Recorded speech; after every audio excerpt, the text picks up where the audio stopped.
How's it going, everybody? Chaos Key 4013 here, and today is Halloween. I haven't done a Halloween themed video in a while. About time I did one for once. You guys know by now how much I love Dragalia Lost, so I figured I'd do a Halloween video on that, particularly taking a look at an iceberg. Just how deep does it go? How crazy do these facts get? Credit goes to @LumiExalt on Twitter for this particular iceberg. Yeah, it was posted in 2020, and many things on it have been confirmed, oddly enough, but it's nice to look back on just what became of these things. Now, I will say, a lot of these I know by heart, and some of these points I tried my best to find while researching, but some of these will be my own guesses on what they're actually talking about, if I had any for that point. And fair warning, there will be spoilers regarding aspects of the game's main campaign and other stories. So without further ado, let's see what chaos this iceberg commences. Timeline shenanigans. More like multiversal shenanigans, to be honest. The only timeline shenanigans that actually happen in the story are Zethia going to 1,000 years in the past, Ilya and Mordecai's appearance in the present time, and Nedrick and Zethia's whole ordeal in the second half of Chapter 21. If this were before they revealed a multiverse, I would have agreed with timeline shenanigans. Still, these are some crazy shenanigans regardless. Character rankings. Okay, is this talking about the tier lists people have made regarding how powerful certain adventurers were? I don't remember there being some kind of official character ranking thing happening, but yeah, back in the day, the most important characters to most people who followed the meta were blades and wands, mainly for their co-abilities being essential for DPS. As for healers, they were considered complete trash. I personally never agreed with that opinion regarding healers, since my philosophy was, and still is, if you can't take a hit and live, DPS is meaningless. And speaking of high-ranking characters in tier lists, Glio the Queen. I brought this up in my top 10 favorite Dragalia Lost adventurers video, but there was a time where Gala Cleo was the meta. If you were able to summon her back then, congrats! You had a very powerful adventurer who was good at pretty much anything in the game. I already explained why she was so busted back then in my countdown, so I won't repeat myself here. But believe me, she was a terror that I'm surprised lasted as long as she did. Time Attack. Originally, Time Attack was something featured for Advanced Dragon Trials, but was inevitably scrapped. Time Attack would return and be renamed Time Attack Challenges, a recurring event where you try to complete certain challenges of a specific element as fast as possible to earn rewards, mainly Eldwater. And yes, these events did feature the high difficulty content, and not just Advanced Dragon Trials. Not much to say here except, don't cheat in Time Attack Challenges. People have cheated in this before and paid the price for it. Elisan lesbianism. So it's heavily implied that various female characters in the game have romantic feelings for Elisan, or at least have shown some form of implied romantic expression towards her, even if it was just shown to us once. Despite this, Elisan herself clearly has feelings for Yuden, even if she doesn't want to admit it.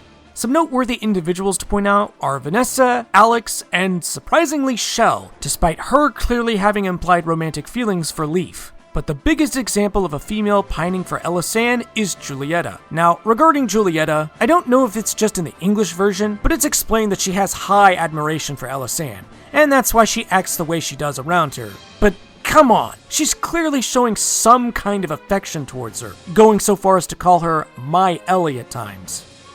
Dauko's copyright. Oh, don't even get me started. So all the music in the game performed by Dauko is licensed music, meaning if you use the music on a YouTube video without permission, it will get taken down. Though it should be noted that many of Dauko's songs in Dragalia Lost were actually released way before Dragalia Lost itself was even conceived, meaning most of it was already licensed by the time the game launched. Listening to Dauko's songs from the game isn't a problem. Most of it is on digital music distribution platforms like iTunes, but using the music in a video about Dragalia Lost is not a good idea. Don't do it. Can't wait for game release worldwide. I have no idea where this quote is from, if it was ever a quote at all. But, sad to say, to this very day, the Dragalia Lost mobile game is not available worldwide, which is a shame. While not released worldwide, Japan and the US were two of the first countries where it was at least released simultaneously, and more countries, like Canada, where the English voice cast is based, did get added to the list of availability. But it's still not worldwide. I've had people from countries where it's not available express interest in this game. Nintendo, Cygames, if you aren't gonna release the mobile game worldwide, then work together to release a standalone game for Switch that covers at least the main campaign story, and release that worldwide. Thanks, Mr. Okada. This is referring to when the director of the game, Yuji Okada, makes his appearances in Dragalia Digests, and when his segments are over, Not will usually say, "Thanks, Mr. Okada!" And that's really all there is to that. Next point. Adventure Dog. This is referring to the Vagabond Pupper, which was originally put into the game as a one-day event for April Fools. In this event, you play around with this cute little dog in a big open space and take pictures from various camera angles. Don't quote me on this, but I think I remember the devs saying they were thinking of implementing the dog into the game as a new feature in gameplay or something. But alas, only the Vagabond Pupper event was added permanently as just a side thing to do in the game. Still a nice addition.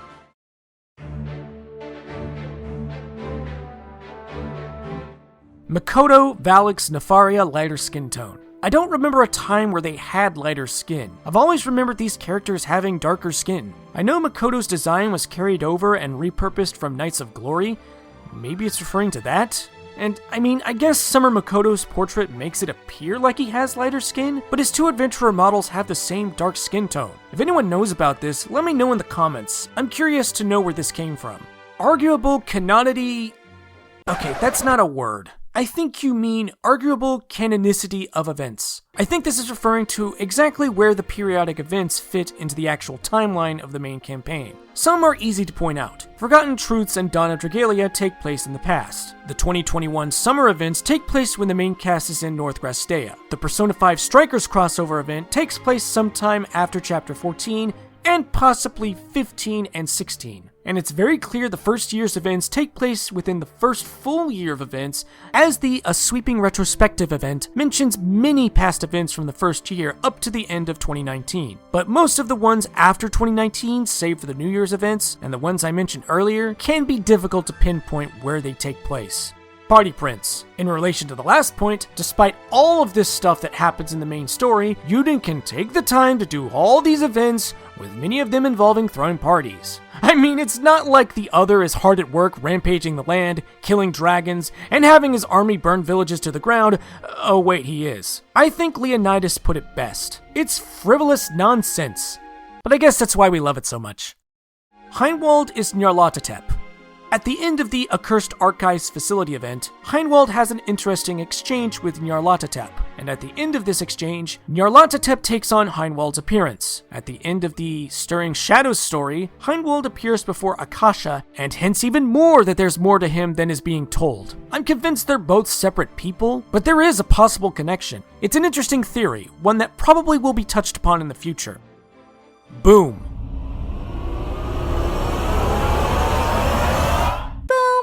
Yeah, that's the entry. There's a sticker of not saying that, and it's been used a lot. It's a very popular sticker, let me tell you. The Squishums. In the Road to New Alberia video, hidden all throughout it are these tiny little yellow blob things called Squishums. They're actually an item that can be obtained and can be traded in the Void Battle Treasure Trade for a Squishum sticker. Fire Emblem Heroes character development. In the Fire Emblem Heroes crossover events, the Fae original characters tend to have some really good development, much more so than in the actual Fire Emblem Heroes game. Though the first crossover event did take place when Book 3 was happening. You know, the one where Alphonse is the star of the book, as he got a lot of development in it. But hey, at least the Fae characters can get some development. Expert Ayaha and Otaha pups. At first I thought this was talking about how ridiculous co-op for high difficulty content can get, since if you aren't optimal or don't have the correct characters that people want everyone to play as in a co-op session, they'll close the room, and no one gets to play. But that can apply to any co-op high difficulty boss fight, and not just this. No, I think this is talking about how the expert difficulty of the Ayaha and Otaha fight in the Agito Uprising can be cleared in co-op in, like, seconds. From what I found, it's usually a full team of Mitsuba, a full team of Karina, or a combination of the two. Cheese strats are nothing new in this game, but I think this one was one of the more insane ones to actually clear in such a short time. The Pipple Takeover.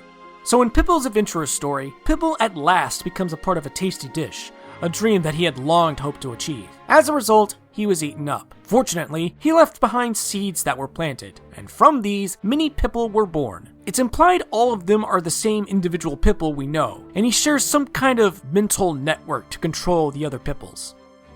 Valix is 22, among other canon ages. In the Dragalia Life comic number 258, Valix is revealed to be 22 years old. He's not the only one with a confirmed age, though. Amane is 24, Cassandra is over 60, and, by extension, Elisan is at least 20, since Cassandra mentions Elisan being a third her age. And, well, a third of 60 plus years old is at least 20, so there you go.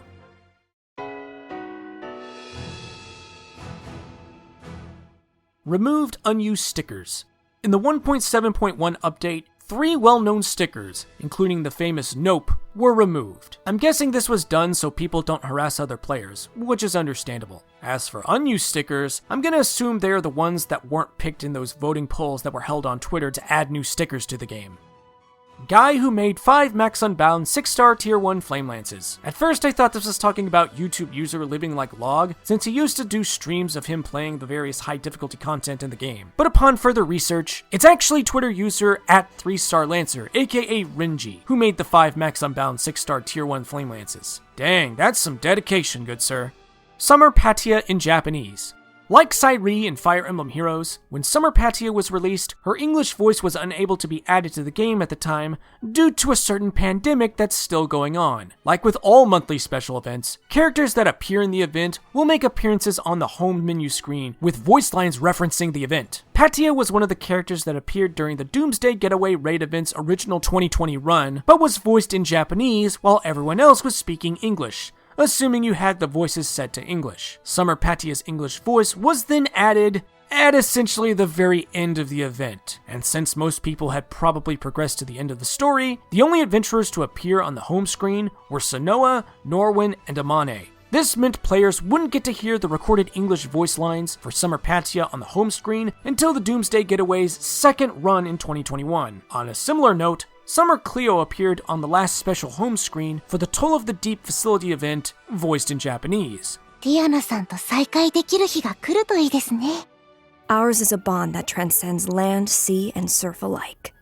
The abyssal bell rings out over all. I originally assumed this was due to the same situation as Summer Patia, but then it was addressed in an update concerning ongoing issues in the game, implying it was an error, though Cleo's English voice would be heard when Yukata Cleo released sometime later.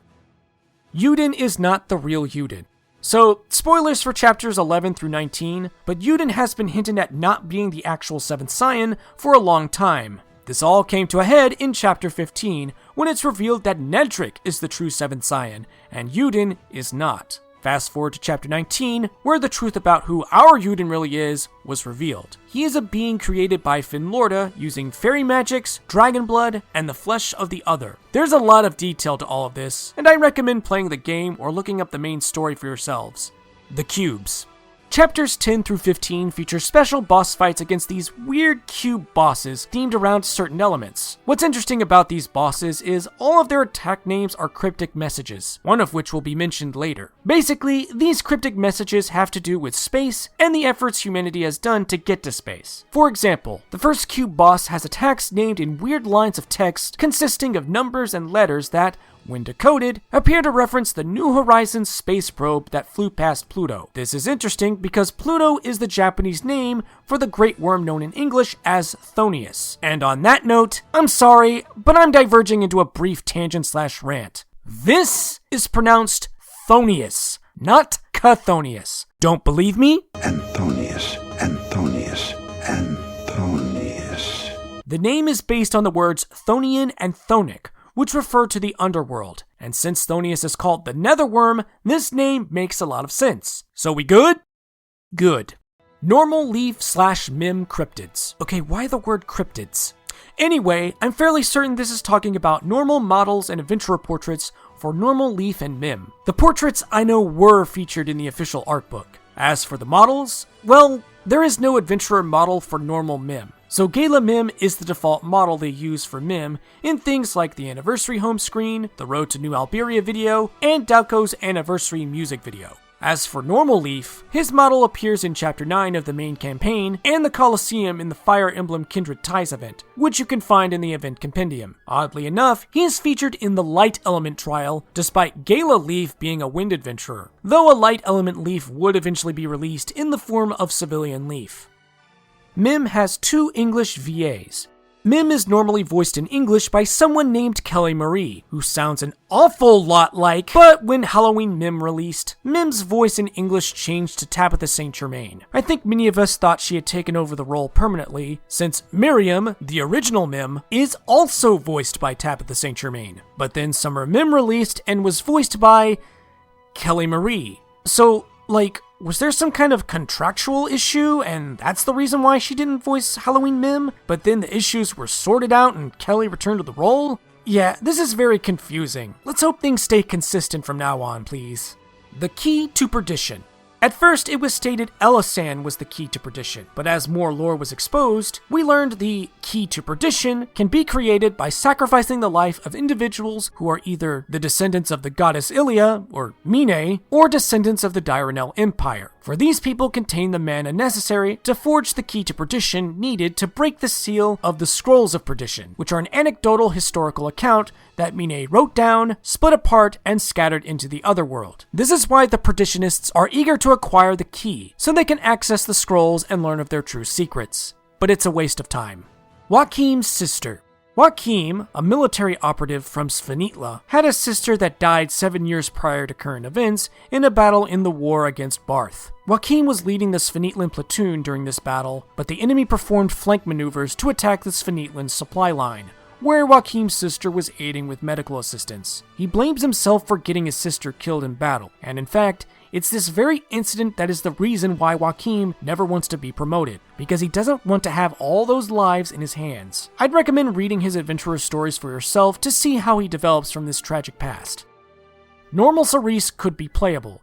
Yeah, she could be. Her model has been in the game since launch. But nope, Normal Adventurer Cerise is the Gala variant. Halloween Elisan Spiral. Oh boy, this. So, mana spirals are basically a 6th mana circle given to certain adventurers to make them stronger so they aren't power crept by newer adventurers, offering them enhanced versions of their skills and abilities, sometimes completely changing how they play when compared to how they did originally. Halloween Elisan was one such adventurer to be given a mana spiral, and a lot of people were not happy about the changes her mana spiral did to her. Halloween Ellie, despite being in the game since basically the game's release, had been an adventurer that was consistently a top tier character for the longest time, thanks in part to how her skills and abilities worked. But then she got her mana spiral, and it made her worse than she was. It was to the point where unlocking her mana spiral was to be avoided. There was so much backlash towards the changes that the devs actually addressed the concerns in a notification and planned to change Halloween Ellie's mana spiral and what her enhanced skills and abilities did. The changes, from what I remember, were much better received than the first. Danganronpa 2. So, this is talking about the Doomsday Getaway event, right? Because that was essentially Danganronpa. I mean, I've never played a Danganronpa game, and probably never will, but that's the vibe that myself and many others got when the trailer for the event was released. Unlike other raid events, the actual boss and raid battles were available from the get-go, but the event story episodes were added daily, giving a sense of suspense as to what was going to happen to all the characters involved in the story. It's a very cool event, one of the most unique they've done.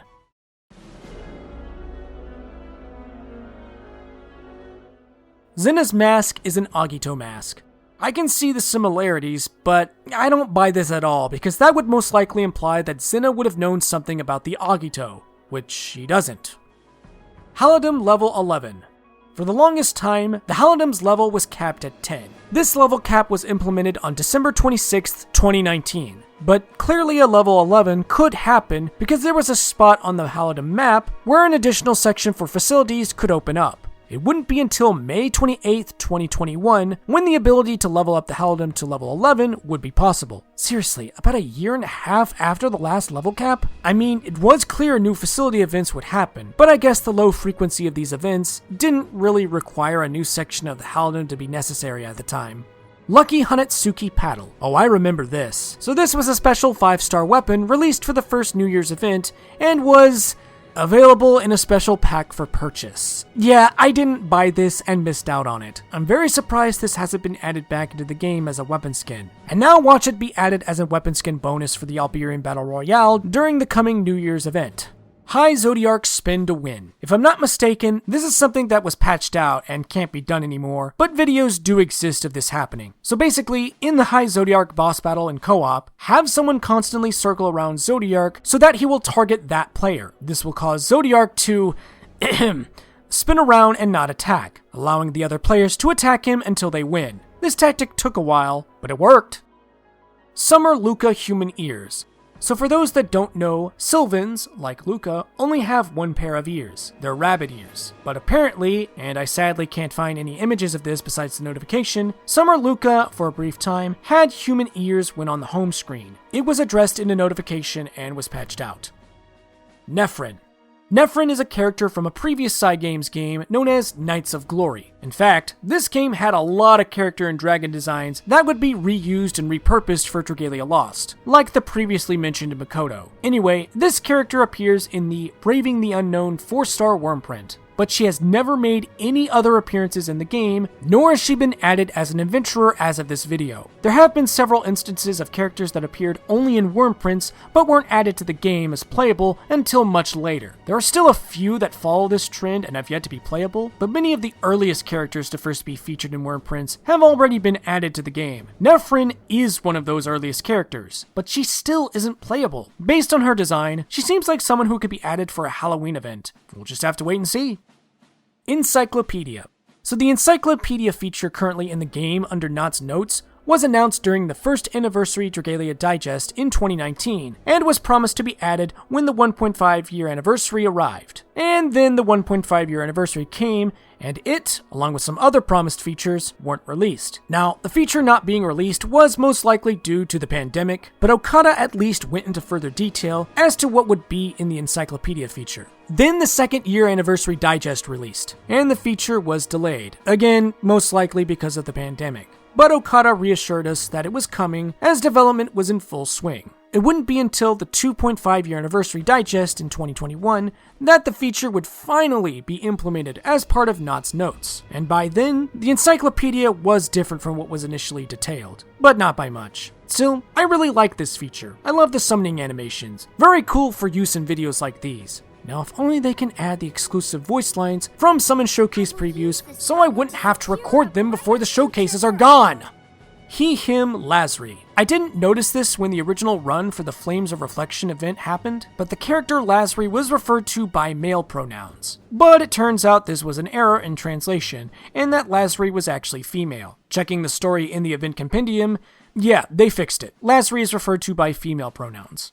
Using stamina to host in co-op. Like I said, I didn't start becoming invested in the game until the 2019 New Year's raid event, so I didn't exactly experience this issue myself. Then again, I don't think I've ever hosted a co-op room before. Thankfully, what I'm about to talk about was completely changed. So, believe it or not, in the early months of the game's life, players who hosted co-op quests used to spend stamina, which is not possible today. This was a problem for players at the time, because most players didn't have enough stamina to host co-op quests, since they most likely used up their stamina doing other daily quests. The devs addressed this by implementing a change at the end of January 2019, by making it so that players hosting co-op quests would instead use Gather Wings, an item needed specifically for co-op, instead of stamina, thus fixing the problem players had. Botan's giant bobblehead. Apparently, there was a time where Botan's head was really big when compared to the models of other adventurers. From what I found, there was an update that adjusted the heads of many adventurer models. Botan was not one of them. Going into the game myself, I believe her head was updated to match the other character models. 123 bread. Amazing what you can learn from these icebergs, because I didn't know about this before. But then again, this was something that took place in the time before I got invested in the game. So, in November 2018, there was a bug where you could only feed dragons some bread in the Dragon's Roost, and all of the bread was listed as having 123 available to give. This was clearly fixed since it's not in the game anymore, but apparently the devs referenced this when they did the Vagabond Pupper April Fool's event, as maxing out the puppy's bond will reward you with exactly 123 half-eaten bread. It's so nice to see the devs showing off their sense of humor from time to time. Devs don't know how Tiki works. So, when Tiki was added to the game during the Fire Emblem Kindred Ties event, she was bugged. They did address the issues and eventually fixed the bugs so she plays as intended. I don't remember what all about her was bugged, but I didn't really care because I was enjoying playing as Tiki too much to even notice, to be honest.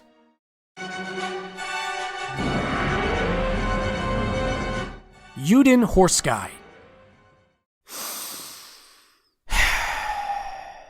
At first I thought this was talking about Yuden and Shell's childhood, but no, it's something a bit more serious. Now, I've done some research on this topic and have an idea of what happened, but I don't have 100% clarification. But what I am certain of is the individual responsible for and at the center of this issue. I would have contacted this guy and gotten some clarification on the topic, but after reading some of his replies regarding all of this, I realized there is no point in doing so, and it just wouldn't be the right thing to do. Why? Because he apologized for his actions, and, most importantly, he wants to move on from this topic. So, out of respect for him, I'm not going to go into further detail on this topic. I know this won't stop anyone from doing their own research on this topic, but if you do, please do not harass this individual. I'm not going to pretend like nothing happened, but again, the guy has long since apologized and clearly wants to move on from this. So that's what we're going to do, since there's no sense in dwelling on it. So, moving on. Baron's yet to be used expressions. I never looked into this before, but I'm gonna assume those expressions have now been used since Chapter 21 Part 2 featured Baron with some expressions that I didn't recognize before. They scary. MS name. Okay, so when I found this iceberg, I didn't exactly know what this was talking about at first. I was planning on doing some research until I remembered something. Something that I remembered posting on Twitter. And yeah, that something is what this point is talking about. So this has to do with the initial run of the Time-Worn Torment raid event. This was the event that added Wukong as an adventurer, as well as introduced the conviction items needed to unlock Mana Circle nodes without consuming any other items. When this event initially released, the story chapters were bugged, with character names saying MS name, and even the text being bugged with some weird code strings. Not only that, but if you hit the skip button when these story scenes were bugged, the game would lock in place. The music and animations in the story scene would still play, but you couldn't do anything or get out of it unless you reset and relaunched the game. It was really weird, but thankfully this was quickly addressed and fixed so we could finally understand what the heck was going on in the story. And thankfully it didn't happen again when the event reran in 2021. Kleiman Key Smash. Okay, this was one of the ones that stumped me for the longest time until I looked up what Key Smash meant. Yeah, I didn't know what Key Smash meant. So, is this referring to how Kleiman laughs? I mean, it is a weird way to write out a laugh. Or is there dialogue in one of the stories he's in where his laugh is even more like Key Smash? Zethia is Hildegard. When you play the game for the first time and go through the first chapter, Zethia is actually there with you in gameplay as a guest character during the tutorial version of Chapter 1. That you can't play again once you complete Chapter 1 because Zethia gets kidnapped. During this period of gameplay, Zethia's stats and skills match that of Hildegard's. And that's really about it for this point. Moving on. Syndicate Mask Wormprint. Yeah, I'm surprised I never noticed this. There is a 3-star wormprint simply called Syndicate Mask. That's been in the game, I think, since launch. Well before the Syndicate was introduced into the game with the Scars of the Syndicate raid event. They foreshadowed the Syndicate that far in advance. That's insane. And to think it's not the only thing they foreshadowed really hard and no one knew. But that's spoiler territory. So, moving on. Elusive Cinderella Step.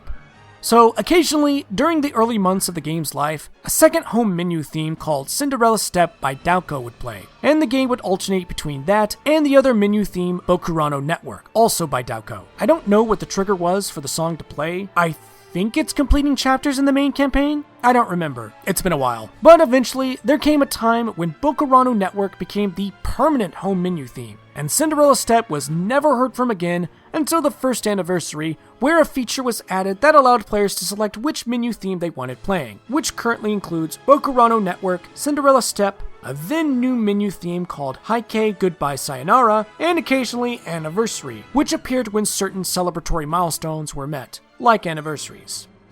Yuden is a changeling/fairy. Very interesting speculation, and personally, I thought he was going to be revealed as a child belonging to a long-lost splintered bloodline of Alberius that broke away from Alberia and settled in a new land, explaining why Yuden could shapeshift. But no, that's not the case. I already brought up Yuden's true identity in a previous point. So, moving on. Other Zethia's 3D model. I'm assuming there's an unused 3D model of the other possessed Zethia in the game, as there is also an unused adventurer portrait of other Zethia, though I'm pretty sure that was also used in the art book. As for the 3D model, yeah, that makes sense there would be a model for her, since there are 3D models of Masked Xena and Xena's normal adventurer model. But that's not to say Other Zethia's model was never used at all. It was featured in the Road to New Alberia video, which gave a brief synopsis of the first 6 chapters. This featured cardboard cutouts of 3D models from the game, and not only was there one for Other Zethia, but also a version of normal Zethia with the other's red eyes. This video also debuted the 3D model of Emil, or at least what it looks like. Emil's 3D model would eventually be used in the home screen menus for the Stranded Scions raid event. But alas, Other Zethia's 3D model remains to be unused in the game proper. Agito theme is slightly different in the main story. I went into the boss fights against the Agito in the main campaign and compared it to the theme that plays in the normal Agito Uprising boss fights, and I don't hear a difference. Maybe this was a glitch or an oversight that was patched out? Who knows? Dare you enter the deep? Dare you face the creeps? Kaleidoscape. Oh boy, this. So, I was planning this video before the 3rd anniversary Dragalia Digest and found this particular iceberg, and was wondering what the heck Kaleidoscape was, cause I'd never heard of this before. And then the digest happened. The Kaleidoscape is a mysterious labyrinth buried beneath the sacred tree. Wow, talk about perfect timing. So anyway, before the official reveal, the Kaleidoscape, or Collide Labyrinth as it was translated from Japanese, was a mode that was data mined during the first few months of the game's life, but was never implemented. Funny enough, info about this was officially put into the Japanese version of the game one time, but this was a mistake that has long since been corrected.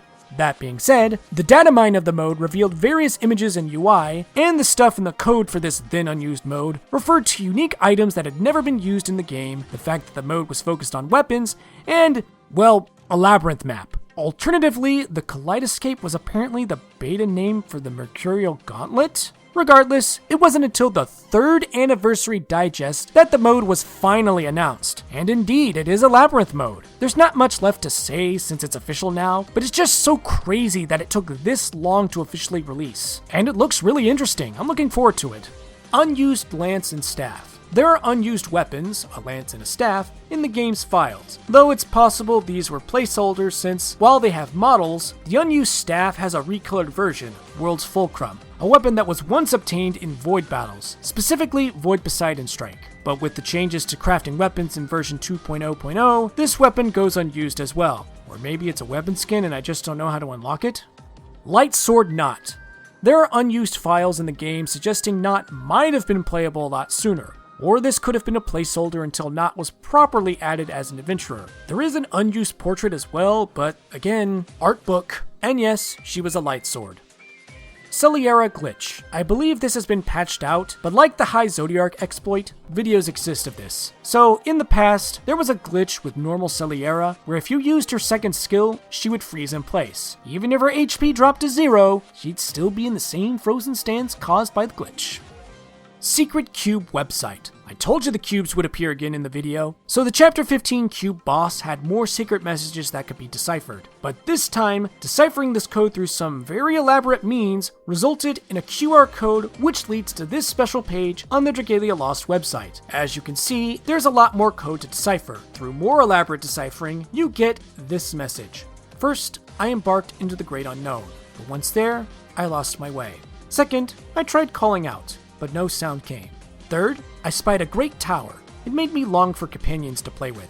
So despite my life of solitude, I made myself some friends. Let us continue on together, playing for all eternity. This is likely a reference to the CINCOM satellite program. I'd go into detail, but it's a lot to take in, and explaining all of this is, in and of itself, its own video. So I'm just gonna link a Reddit post that explains it better than I ever could.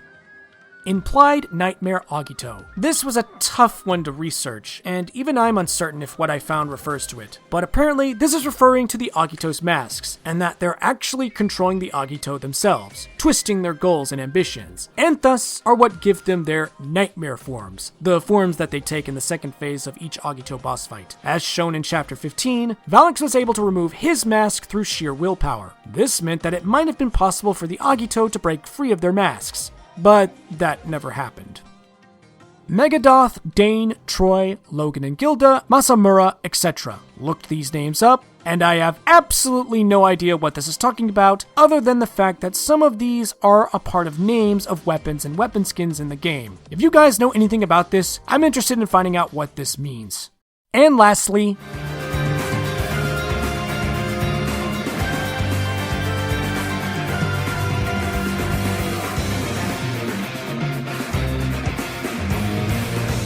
Tsukuyomi is a shadow-attuned dragon that was data mined in December 2018.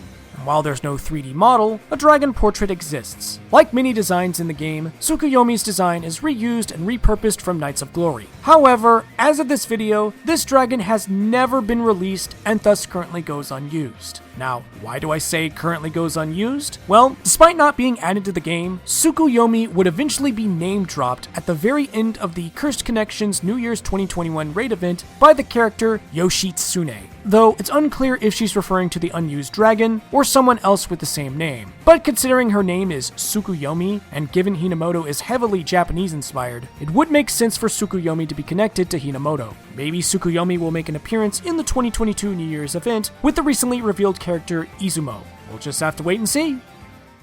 And there you have it. That's the Dragalia Lost Iceberg, provided by Lumi Exalt. Again, it was amazing looking back on some of the weird yet interesting stuff that happened throughout the game's history. Seriously, there was a lot of stuff I just didn't know about.